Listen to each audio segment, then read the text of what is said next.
Okay, in the last video, I was just trying to explain a few things, and we had talked about May Day being the distress call internationally, that's recognized internationally, and that it is about emergency. It is about distress. It is about calling for help. Um, it is a it is about so many things that I'm trying to get into here. Um, and yes, I do believe it is about the midnight cry. Um, we're just going to see where this goes. Okay. Now, as we look at other definitions of May Day, of course, the last thing we spoke of was International Workers' Day. Um, we looked at May 1st is an ancient northern hemisphere spring festival and usually a public holiday. But there's so much more it gets into.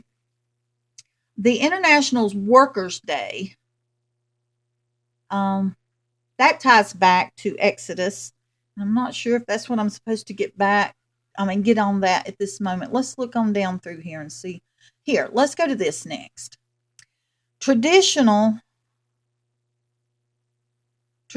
May Day origins and celebrations. And there's several things I'm going to point out here, okay? The earliest May Day celebrations appeared in pre-Christian times with the Floralia, Festival of Flora, the Roman goddess of flowers, held on April 27th during the Roman Republic era, and with the Walpurgis Night celebration of the Germanic countries. It is also associated with the Gaelic Beltane, most commonly held on April 30th. The day was a traditional summer holiday in many pre-Christian European pagan cultures. While February 1st was the first day of spring, May 1st, now make note of this, May 1st was the first day of summer. That's important and some things I'm going to point out.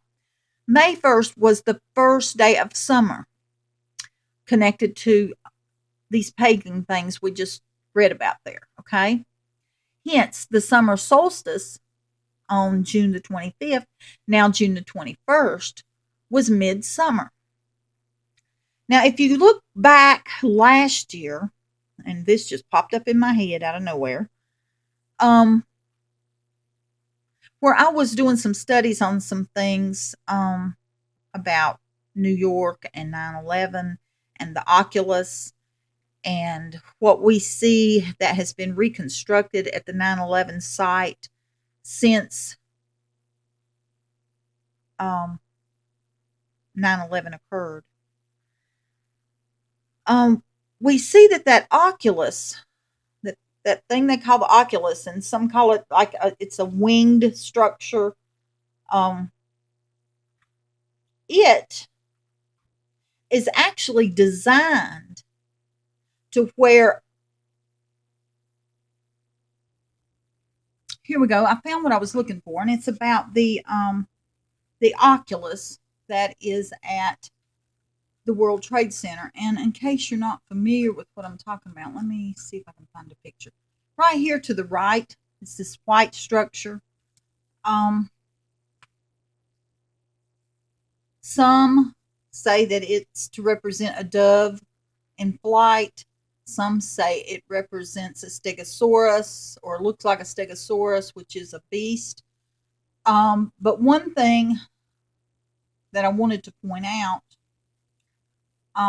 and I did do some things that were very interesting on information with that back last year, so it would be helpful probably to look at those at some point. But it says right here, what I've highlighted here, it says it was designed, wait a minute, it was a design called the Oculus Space, a design that called for the Oculus space to be left open, forming a wedge of light And see that that's even in quotation marks right here. So that the sun's rays around the autumnal equinox would hit the World Trade Center. Footprints would hit the World Trade Center footprints. I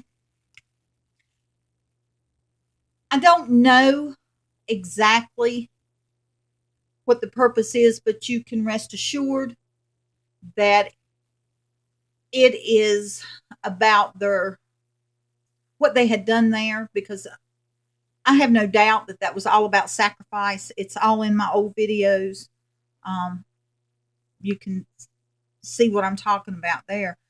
But the thing here is about they have this opening forming for a wedge of light, so the sun's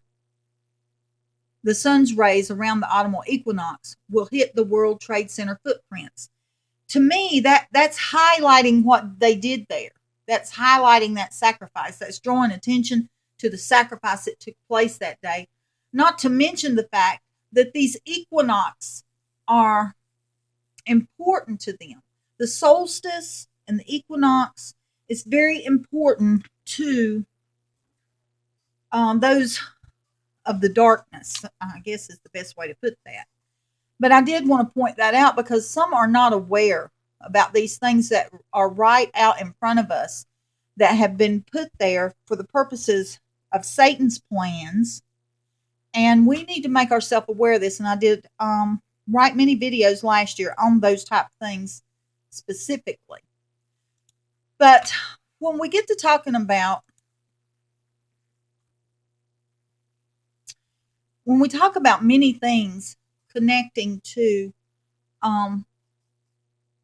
what seems to clearly be part of Satan's agenda, part of Satan's plan. Because see here, the reason I point that out is because of what we see here. It says the first day of May 1st, was the first day of summer, hence the summer solstice. The solstice and equinox, they have specific meanings for themselves from these. And that is what I think the Lord is trying to get us to understand, that when he says, he cometh at a time when ye think not, it is at a time that we wouldn't expect it. That's what he's trying to get us to understand. I believe that's what he's shown me. There's another lady, I just watched a video of hers yesterday or day before, I don't remember exactly, where she was pointing out that it was for us to know what was going on. It wasn't, let's see, how did she, I can't remember just how she described that. But there are scriptures, I don't have them right offhand, popping up in my head, but clearly show us that as followers of Christ, it's meant for us to know things that others that haven't sought it out are not going to know. And about these times that those of the darkness hold sacred or are important to them is, I think, what the Lord is trying to get us to take note of. At a time you think not. At a time you think not. Rather than that means that you're not going to know. It means that it's a time that you wouldn't expect me. Because we look, and you know, all of us look to the Lord's feast days as a time of anticipation for his coming. But I'm wondering if he isn't trying to point us to understand that it is not about his feast days that this will come, because this is coming on them, so to speak. And that's one reason we give reference to Amos 8, is because if you look, let me find it right quick.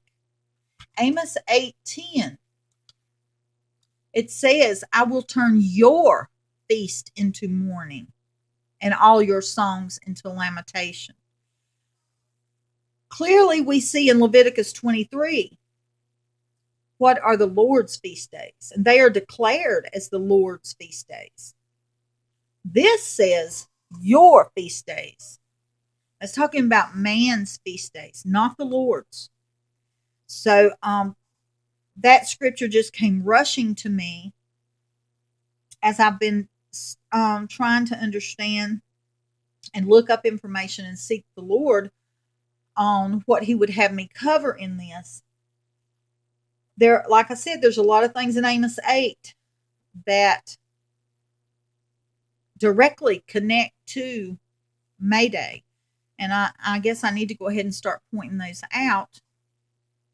But I'm trying to find the right moment to do that, because I think I need to explain some things and then go back and point them out. But clearly we see Amos 8:10. The Lord is saying, I will turn your feast into mourning. Okay, and we know that this crying that we have been looking at, the midnight cry, the great cry, the May Day distress signal, is all about something that brings distress. And as we looked at the midnight cry and the great cry, we could clearly see it was a time of mourning, some horrendous event that had taken place that was causing them to cry out in anguish, cry out in distress. So I think that is what we need to be focusing on right now to better understand what's taking place. Let's pop back over. Okay, back over here to where we were talking about traditional May Day origins and celebrations. Okay.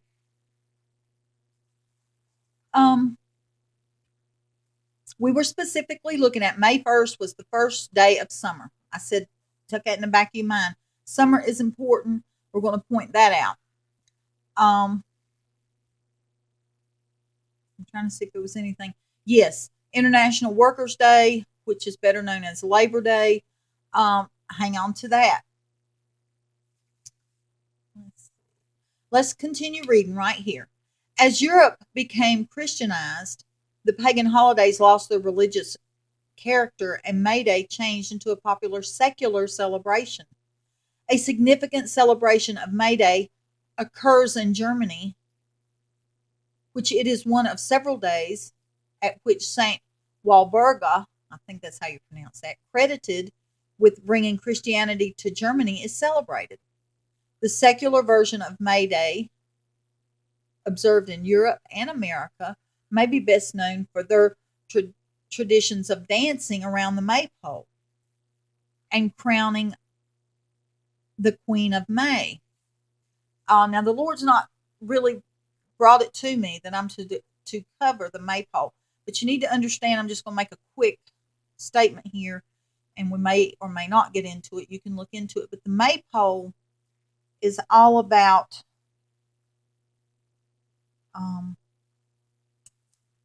I guess you could say ancient gods and their fertility day. You know how spring is about fertility. Let's click on that for a moment, see what it brings us. If this computer will play nice. I think I'll cut this off right here because this is long enough, and we'll pick this up on the next one. Bye-bye.